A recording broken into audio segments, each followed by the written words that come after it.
Hello everyone, my name is Nemanja Živković and today I'm using chesswithknarik.com to record this video. So let's start.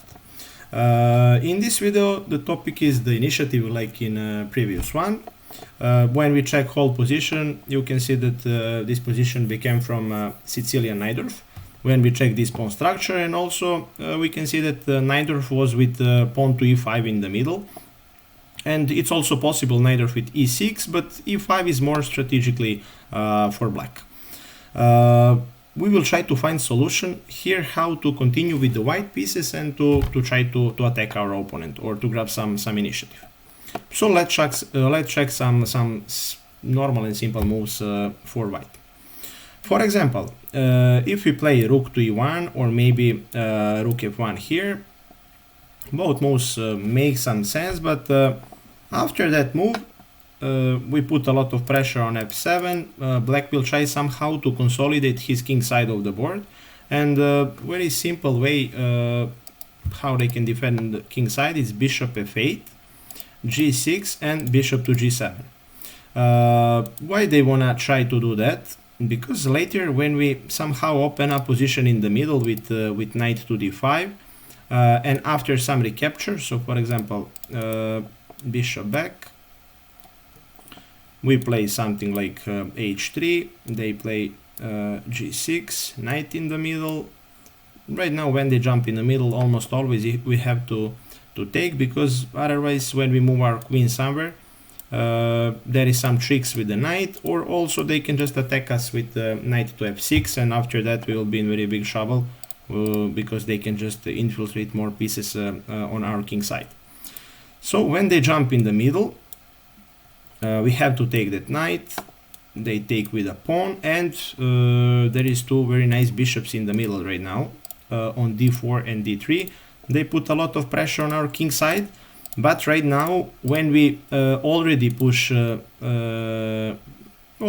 g6 and bishop to g7, it's really difficult for white to break this barrier there, because right now our bishop on d3 is not very effective. Why? Because there is a lot of pawns there. It's pawn on f7, protect pawn on g6 is protected by two pawns, and it's really difficult for white to do something more concrete.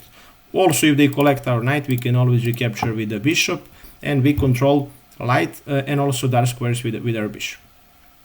So that's not a perfect solution for white. So let's check something else. Rook f1 is not very dangerous for them. Okay, for example, if we try to play h4 to grab some space on a king side and later maybe to push our pawn, also that's not very dangerous for black. As I told you, bishop goes back, later pawn on g6 and bishop g7, and they can just solve every problems there. So what's the point here? When we check this position, our bishops are not perfect. Like dark square bishop is very strong bishop on d4. Why? Because there is a pawn on the light square on e4, but our light square bishop is not perfect piece. So somehow we will try to improve that bishop, or somehow to open up that bishop. So how we can continue here, and what's the best continuation? It's knight to d5. Knight d5 is very typical move in Najdorf. Also, when we improve our knight on c3 is not perfect piece, we just defend some pawns. Right now, when we improve our knight, we offer a trade and also put some pressure on queen on c7. For example, if they play, right now we threatens queen and we threatens bishop on e7. They have to protect that bishop, otherwise we can just collect it. If they play queen back, we can just simply capture the piece. If they play something like this, again knight to b6, and it's a fork. So after knight in the middle, they have to take.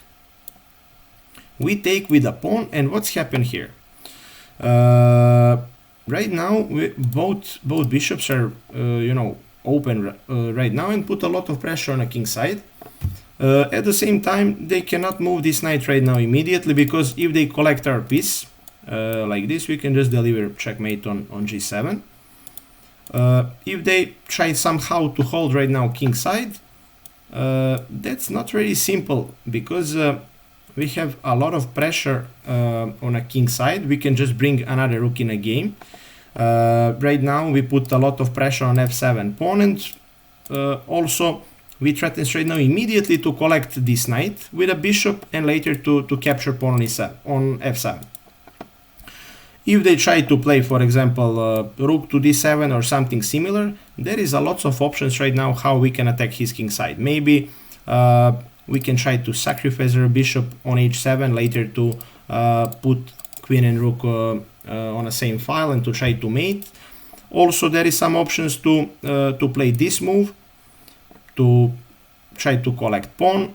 If they play g6 right now, for example, queen to h3 to put more threats there. So this is a perfect continuation how we can continue in this game.